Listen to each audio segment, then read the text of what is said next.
wabarakatuh. Bertemu lagi dengan saya Ibu Leli dalam pembelajaran matematika di kelas 10.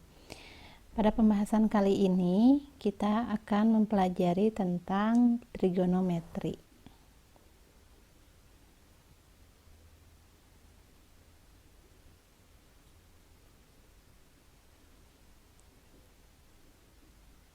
Nah, yang pertama itu adalah tentang perbandingan trigonometri dari suatu sudut segitiga siku-siku. Nah, di sini ada perbandingan sudut segitiga siku-siku yang mana ada yang dinamakan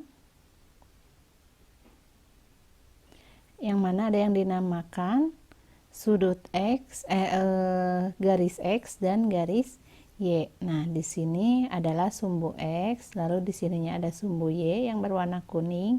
Jika ditarik garis, ini adalah jari-jari atau yang biasa dilambangkan dengan huruf R kecil.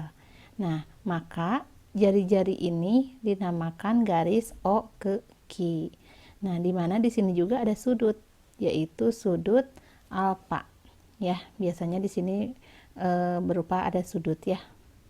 Nah, di sini ada yang dinamakan sin A atau sin alfa sama dengan Y per R. Jadi untuk mencari sin, ini adalah sin dari sudut A ini atau sudut alfa ini, yaitu Y per R.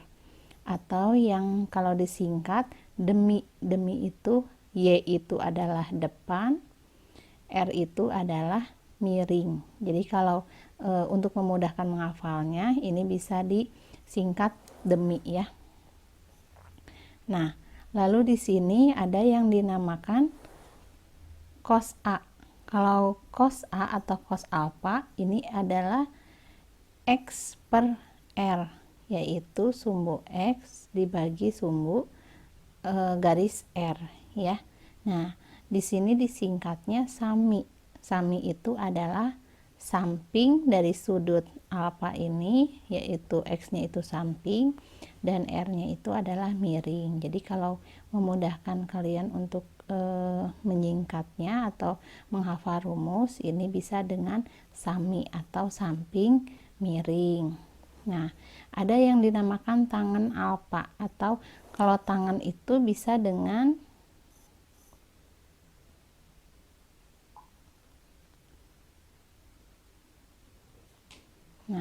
tangan itu ada misalkan Bu, misalnya tangan itu ada yang menuliskan tan. Kan kalau di sini TG ya, atau sama aja ya. Tangan TG di sini dengan tan. Ini tuh sama ya, dibacanya tangan. Tangan alfa sama dengan Y per X, di mana Y per X ini adalah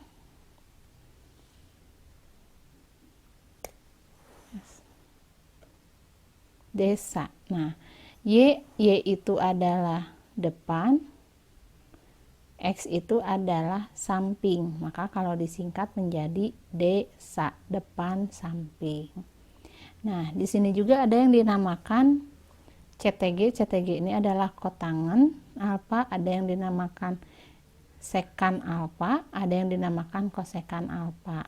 Nah, kalau di sini ini sebetulnya rumusnya sama, hanya dibalikan saja ya. Nah, kalau misalnya kotangan alfa ini sebetulnya kebalikan dari tangen alfa ya. Kalau tangen alfa kan ini Y per X. Kalau misalkan kotangan berarti X per Y. Nah, kalau misalkan sekan ini kebalikan dari cos alfa. Kalau cos alfa ini X per R, kalau sekan alfa ini R per X. Nah, kalau kosekan alfa ini adalah R per Y, kebalikan dari sin ya. Nah, di sini berlaku juga X kuadrat ditambah Y kuadrat sama dengan R kuadrat. Ini adalah rumus Pitagoras ya, yang kalian pernah pelajari di SMP juga kan pernah mempelajari ini ya. Ini adalah rumus Pitagoras. Nah, yaitu X kuadrat ditambah Y kuadrat sama dengan R kuadrat. Nah, Lalu di sini kita akan melihat ada nilai perbandingan trigonometri untuk sudut-sudut istimewa. Kalau sudut-sudut istimewa itu banyak ya, tapi kita mempelajarinya sampai sudut 90 dulu saja ya untuk membuat tabelnya. Di sini ada 0 derajat, 30 derajat, 45 derajat, 60 derajat sampai 90 derajat. Sebetulnya banyak ya. Ada yang 120, ada yang 150 ya. Nah, lalu di sini ada sin alfa, cos alfa, tangen alfa, kosekan, sekan, kotangen ya. Nah, sin alfa itu biasanya 0. Sin 0 itu biasanya sin 0 derajat itu adalah 0. Sin 30 derajat itu adalah setengah, sin 45 derajat itu adalah setengah akar 2, sin 60 derajat itu adalah setengah akar 3, sin 90 itu adalah 1. Nah, kalian ini bisa melihat sendiri ya tangan ini ya, tabel dari sudut-sudut perbandingan ini. Nah, di sini ada segitiga dengan sudut-sudut istimewa. Sudut-sudut istimewa itu kalau satu sudut di sini 45, berarti sudut di sininya juga 45. Dan di sini adalah 90 derajat. Kan kalau satu lingkaran penuh itu atau total dari 3 sudut segitiga itu jumlahnya adalah 180. Sudut segitiga itu kalau ditotalkan itu adalah jumlahnya 180 derajat ya sudutnya itu. Jadi kalau misalkan di sini 90, di sini 45, oh berarti otomatis di sininya adalah 45. Sekarang 45 tambah 45 kan 90, ditambah 90 berarti 180.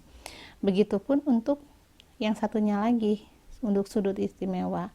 Ada di sini 90 derajat. Berarti kalau misalkan di sininya 60 derajat, berarti sisanya adalah 30 derajat. 60 tambah 30 90, 90 tambah 90 180 ya. Nah, ini adalah sudut istimewa untuk sebuah segitiga. Nah, ada yang di depan sudut istimewa ini adalah perbandingan. Perbandingannya adalah 1. Di depan sudut 45 juga perbandingannya adalah 1. Di depan sudut siku-siku itu adalah akar 2. Ini kalau sudutnya 45, 45 dan 90. Tapi kalau misalkan segitiganya yang bersudut 60 itu depannya adalah akar 3 perbandingannya. Depan sudut 30 itu adalah 1, depan segitiga siku-sikunya itu adalah 2. Nah, ini untuk segitiga yang sudutnya 90, 60 dan 30.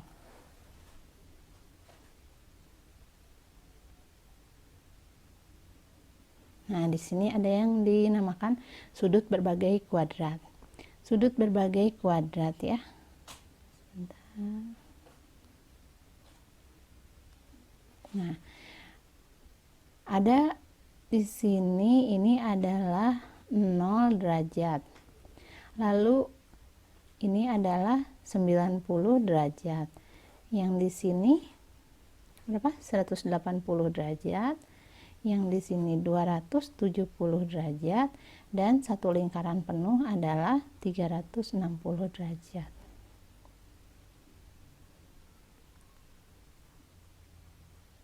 Nah, sekarang kita lihat 0 sampai 90 derajat, betul ya? Di sini 0, alfanya itu adalah 0 sampai 90 derajat itu adalah kuadran 1.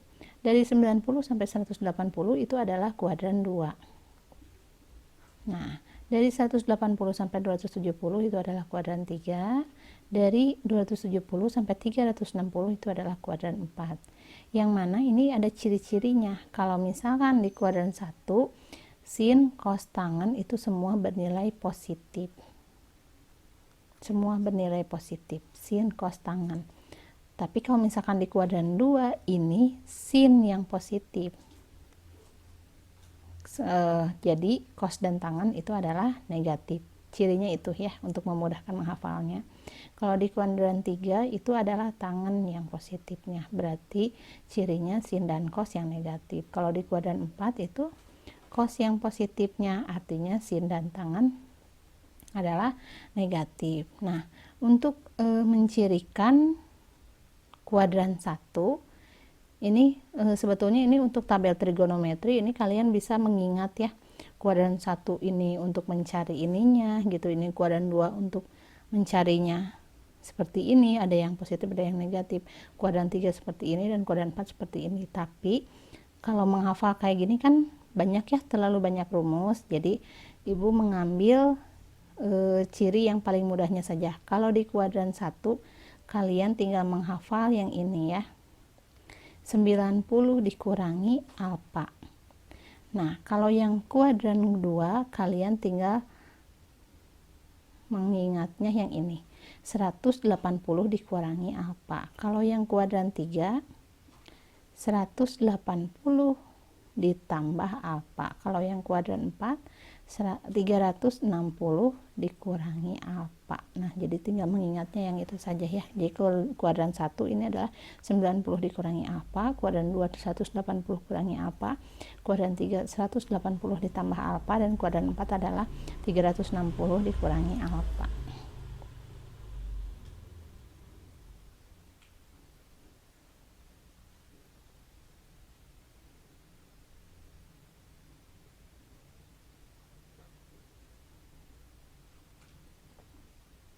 Nah, di sini ada contoh, diketahui titik A itu adalah 4,3. Tentukan perbandingan sudut A-nya. Yang mana 4,3 ini adalah ini X-nya. Nah, ini 4 ini adalah X dan 3 ini adalah Y. Maka kalau digambarkan menjadi seperti ini ya. X-nya ini adalah 4 dan Y-nya yang ke atas itu adalah 3. Nah, kita tidak tahu ini X dan Y-nya sudah ada. Yang belum ada adalah tinggal R. Nah, gimana untuk mencari R? Yang tadi, yang rumus Pitagoras. Yang rumus Pitagoras. Pitagoras rumusnya gimana? Yang tadi ya, X kuadrat ditambah Y kuadrat sama dengan R kuadrat. X kuadratnya adalah 4. 4 kuadrat sama ditambah Y-nya adalah 3 kuadrat sama dengan R kuadrat. 4 kuadrat adalah 16 ditambah 3 kuadrat adalah 9 sama dengan R kuadrat. 16 tambah 9 25 ya. 25 sama dengan R kuadrat. Yang mana kalau kuadratnya hilang menjadi bentuk akar, dibalikan menjadi bentuk akar dari 25. Akar 25 adalah 5. Oh, berarti R-nya ini adalah 5. Nah, kalau kalian tahu rumus triple Pitagoras itu ada 3, ada 4, satunya lagi adalah 5. Jadi bisa mengingat dari triple Pitagoras ya, tanpa harus menghitung dengan rumus Pitagorasnya. Nah, sekarang berarti kita tinggal memasukkan ke rumus ya. Kalau yang ditanyanya sin alfa, yaitu tadi itu sin itu apa, untuk memudahkannya Y per R ya, berarti depan per miring atau demi gitu ya. Depan per miring atau Y per R berarti 3 per 5. Sekarang cos alfa. Cos alfa itu adalah samping per miring. Berarti X per R berarti 4 per 5. Tangan alfa berarti Y per X ya. Berarti depan per samping atau desa, berarti 3 per 4. Nah, begitu juga dengan kotangan. Tadi kan kebalikannya ya, kotangan kebalikan dari tangan. Oh, berarti ini kebalikan dari ini adalah 4 per 3. Kebalikan dari sekan. Sekan adalah cos, berarti 4 per 5. 5 per 4. 5 per 4. Kosekan alfa yaitu R per Y, berarti R-nya adalah 5 per 3 atau kebalikan dari sin.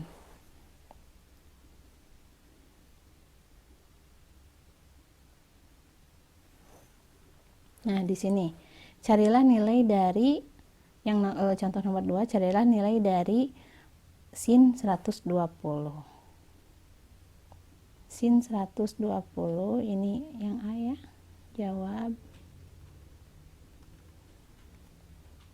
yang A. Sin ya. kita lanjutkan ya.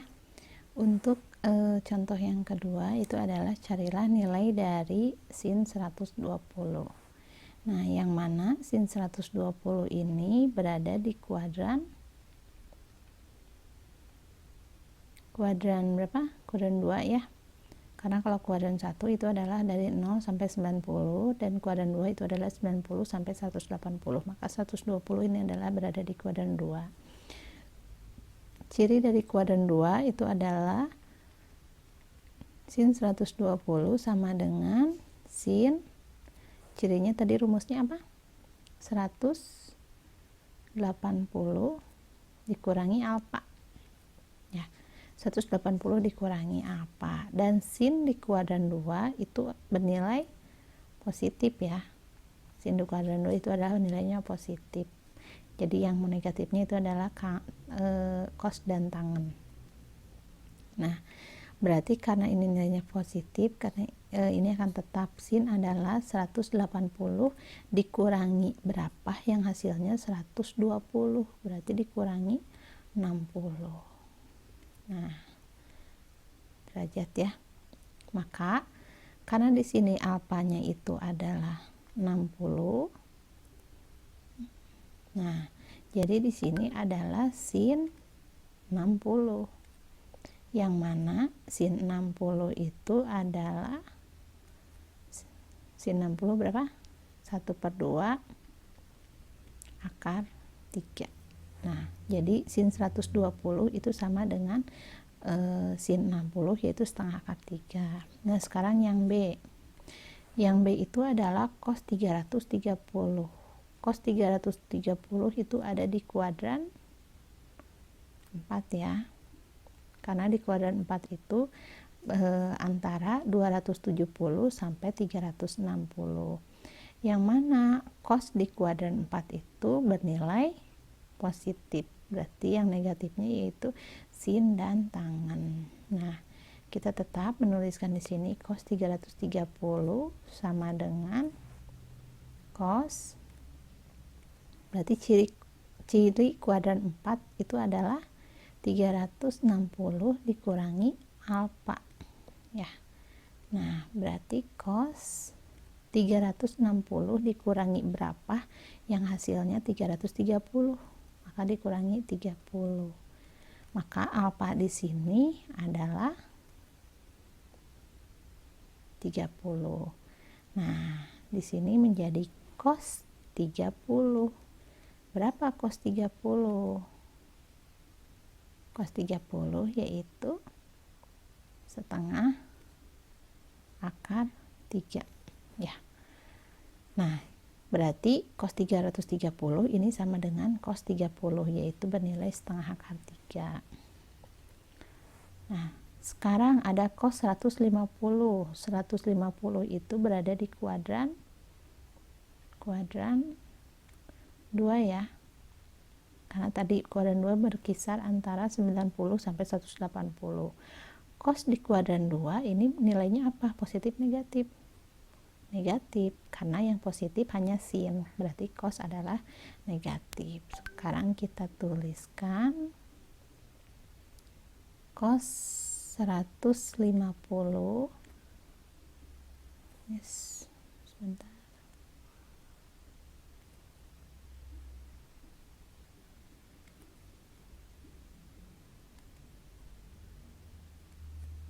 Nah, cos 150 sama dengan cos, karena di kuadran 2 berarti sama kayak tadi ya, 180 dikurangi alfa.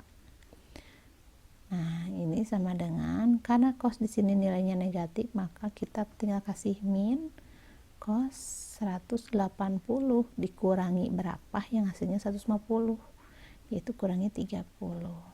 Nah, berarti alfa di sini adalah 30. Oh, berarti di sini minnya tetap ditulis min cos 30. Cos 30 berapa?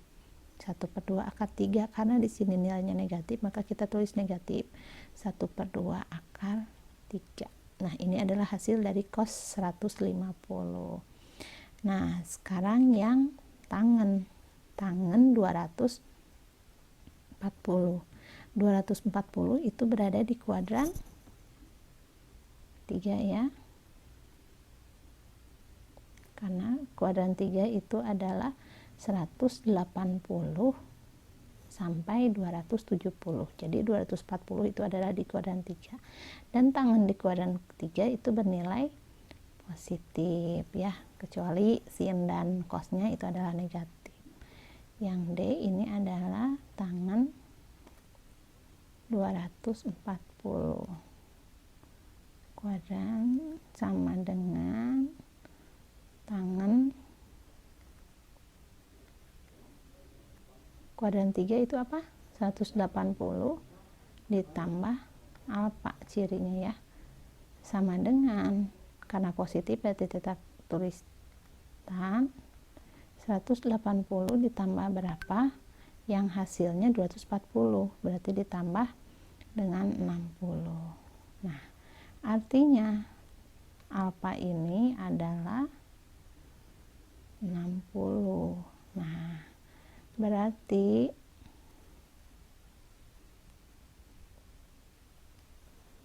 tangan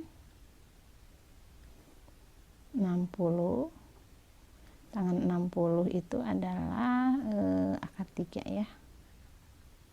Nah, jadi hasilnya tangan 240 yaitu sama dengan tangan 60, yaitu bernilai akar 3.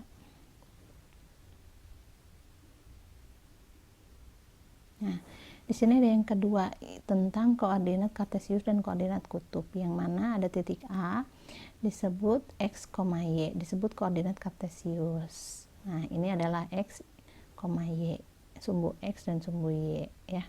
Dimana untuk mencari x itu adalah r dikalikan cos alfa, dan untuk mencari y itu adalah r dikalikan sin alfa. Nah, ada lagi yang dinamakan titik B. Titik B itu dimisalkan dengan R, alfa, disebut titik kutub. Nah, ini contohnya. R ini adalah garis miring atau jari-jarinya, alfa ini adalah sudutnya, maka disebut titik B itu adalah R, alfa. Dimana untuk mencari R yaitu akar dari X kuadrat ditambah Y kuadrat, dan untuk mencari alfanya itu adalah tangan alfa, mencarinya dengan tangan alfa yaitu Y per X, dimana untuk mencari alfanya saja itu adalah ARC. ARC itu adalah arkus dari tangan alfa atau tangan Y per X.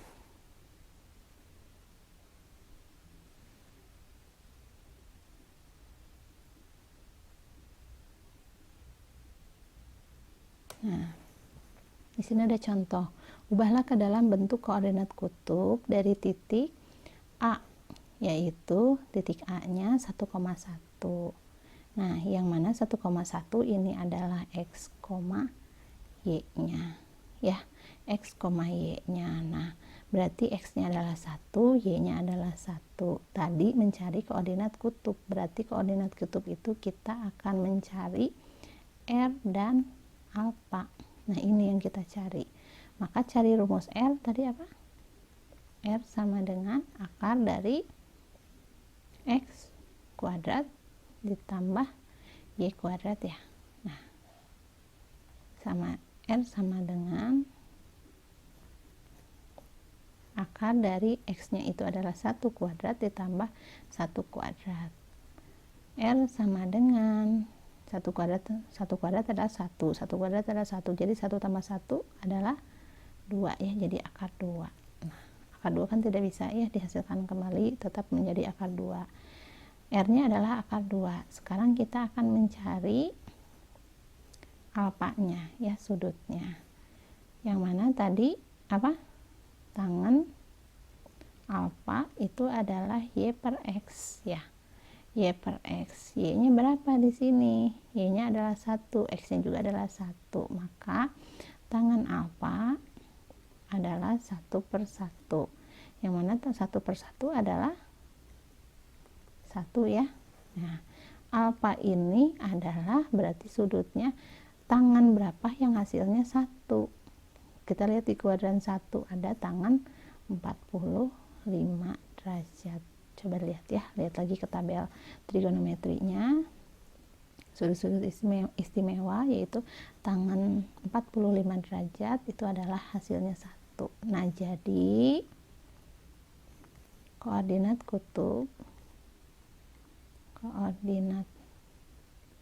kutubnya adalah R, alfa yaitu akar 2,45 derajat. Nah, ini hasilnya. Untuk mencari yang B, ini di sini ada tulisannya ya, yang B coba dikerjakan sendiri.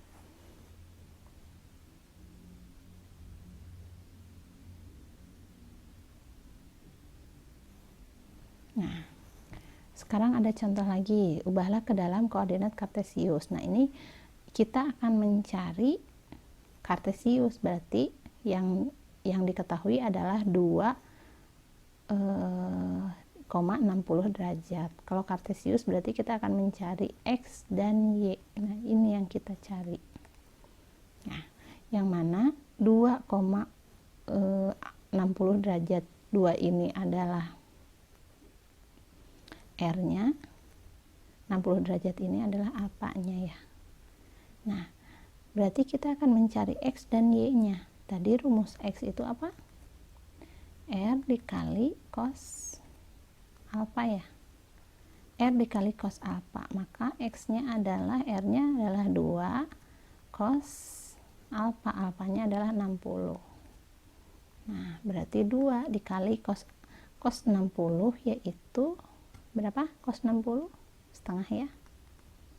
Nah, berarti 2 dikalikan setengah berarti 1 nilainya. Lalu sekarang X-nya sudah ketemu, kita tinggal mencari Y-nya. Y itu adalah R dikali sin alfa. Maka R-nya adalah 2, sin alfa adalah 60. Sama dengan 2 dikali sin 60 yaitu 1/2 akar 3 ya. Mana yang dicoret? Yang ini ya. Jadi hasilnya adalah akar 3. Nah, jadi kesimpulannya di sini koordinat kartesius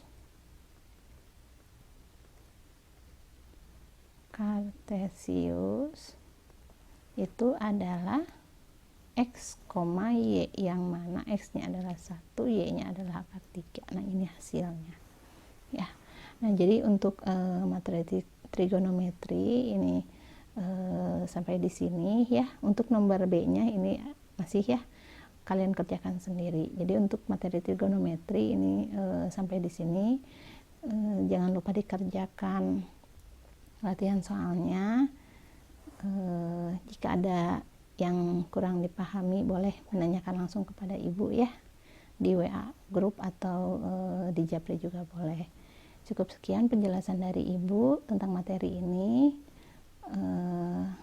Wassalamualaikum warahmatullahi wabarakatuh.